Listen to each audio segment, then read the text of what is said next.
Welcome to the English Academy. Today we will be discussing the sounds of alphabets.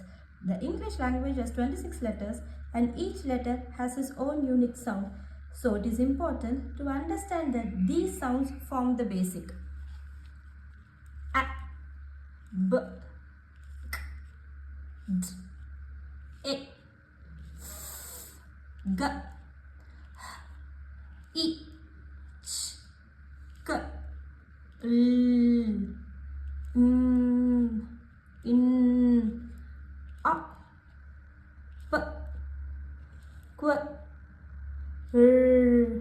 S, T, E, V, X,